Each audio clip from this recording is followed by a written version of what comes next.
ये एक कपल है जिनके बारे में मैं आज बता रही हूँ। इस कपल की शादी को 10 साल हो गए हैं, लेकिन इनको बच्चा नहीं हुआ, प्रेगनेंसी नहीं हुई लेडी को।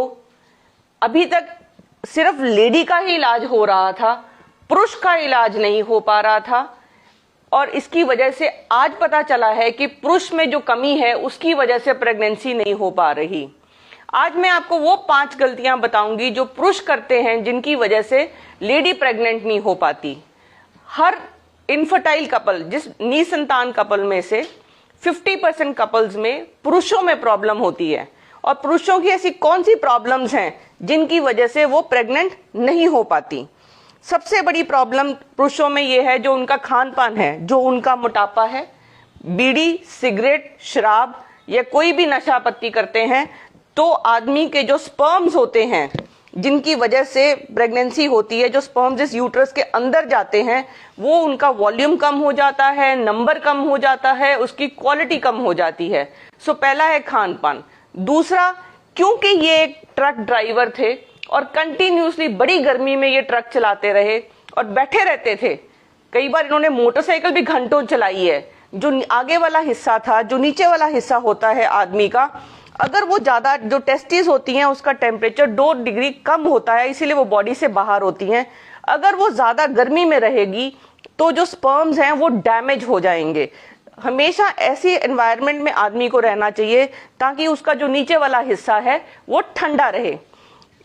तो ज्यादा गर्मी की वजह से भी स्पर्म्स डैमेज हो गए। इसके बाद जो नेक्स्ट प्रॉब्लम आई, इतने सालों से इन्होंने अपना टेस्ट ही नहीं करवाया। इनको लगा मैं तो ठीक हूं, मेरी वाइफ में ही प्रॉब्लम होगी। ये भी एक कारण था कि प्रेगनेंसी नहीं हुई। जो आदमी बहुत फ्रीक्वेंटली हस्बैंड वाइफ में ये गलती आदमी करते हैं कि वो अपना टेस्ट ही नहीं करवाते जब उनको प्रेगनेंसी नहीं होती। इसके बाद दूसरी चीज और है कि जैसे जैसे लेडी की एज बढ़ती है, अगर लेडी की एज 35 से ऊपर है तो जितने भी टेस्ट हैं बच्चा होने के लिए, आदमी के भी, पुरुष के भी और औरत के भी, लेडी के भी, साइमल्टेनियसली होने चाहिए। एक के बाद एक में टाइम निकल जाता है, बिकॉज जो अंडों की क्वालिटी है वो 35 की उम्र के बाद डाउन हो जाते हैं। तो इससे अच्छा है कि अगर पुरुष टाइम ना गवाएं और अगर वो उनके पार्टनर की एज 35 के आसपास है तो वो जल्दी अपना इलाज करवाएं। इसके अलावा जो सबसे बड़ी गलती आदमी करते हैं कि जब उनकी प्रॉब्लम डायग्नोज हो जाए, इन केस वो टेस्ट कराते हैं, उनका स्पर्म्स का लेवल डाउन आता है, तो वो झोला छाप डॉक्टर पे या एक ऐसे डॉक्टर्स को दिखाते हैं जो क्वालिफाइड नहीं होते और जिनका, उससे क्या है कि उनको ये समझ नहीं आती कि जो कॉम्प्लिकेटेड सिस्टम है स्पर्म्स बनने का, स्पर्म्स बनते जरूर अंडेदानी टेस्टिस में है। टेस्टिस से आके वो एपिडिडमिस में रहते हैं जहां पे उनकी पूंछ बनती है। पूंछ बनने के बाद फिर वो एक लंबी नल की वास डिफरेंस से होते हुए ये पूरा एक रास्ता तय करते हुए प्रोस्टेट की पाइप में से निकलते हुए फॉर नीचे बाहर पीने से बाहर आते हैं। एक झोला छाप को ये नहीं पता कि कहाँ कहाँ पे क्या क्या प्रॉब्लम हो सकती है। प्रॉब्लम अंडेदानी में हो सकती है जिसके लिए हार्मोन्स चेक होने चाहिए। इन्फेक्शन हो सकती है जिसकी वजह से स्पर्म्स चेक होने चाहिए, इन्फेक्शन का क्योर होना चाहिए। या ये नल की ब्लॉक हो सकती है जिसको हम कहते हैं कि वास डिफरेंस बंद हो गई है, इसका इलाज होना चाहिए। या यहाँ इस पाइप में दिक्कत हो सकती है जिसका इलाज होना चाहिए।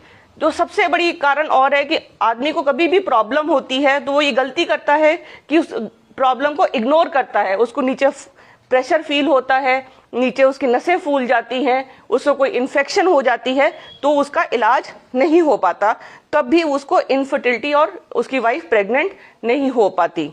और जो 5वां कारण, जो सबसे कॉमन कारण आजकल देखने में आ रहा है कि कई बार आदमियों के मल्टीपल संबंध होते हैं जिसकी वजह से उसको सेक्सुअली ट्रांसमिटेड डिजीजेस हो जाती हैं।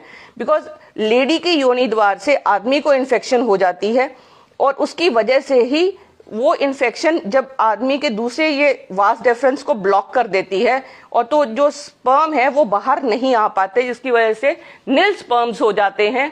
तो चाहिए कि आदमी अपने जो पार्टनर्स हैं वो सिंगल पार्टनर रखे। और कई बार क्या होता है कि आदमी हस्त मैथुन और मैस्टरबेशन ज्यादा करते हैं तो उससे वो थक जाते हैं, उनकी रिलेशनशिप में प्रॉब्लम आ जाती है, उनको स्ट्रेस हो जाता है, उसकी वजह से भी उनको नील स्पर्म्स हो जाते हैं। इन सब में पेशेंट को कभी भी कोई ज्यादातर दिक्कत नहीं होती है, सिम्टम उसको कोई नहीं होंगे। अगर उसको कोई सिम्टम्स नहीं होते तो वो अपना इलाज भी नहीं कराता। अब आज जो मैंने ये प्रॉब्लम्स बताई हैं जिनकी वजह से उनको प्रेगनेंसी नहीं हो जाती, इनको अगर हम केयर लेते हैं, इनका टाइमली हम इलाज करते हैं, तो जो इनफर्टिलिटी के डॉक्टरों पे हमें लाखों रुपए खर्च करने पड़ते हैं उससे हम बच जाएंगे। आप ज्यादा से ज्यादा इस इंफॉर्मेशन को फैलाइए और इसका फायदा उठाइए।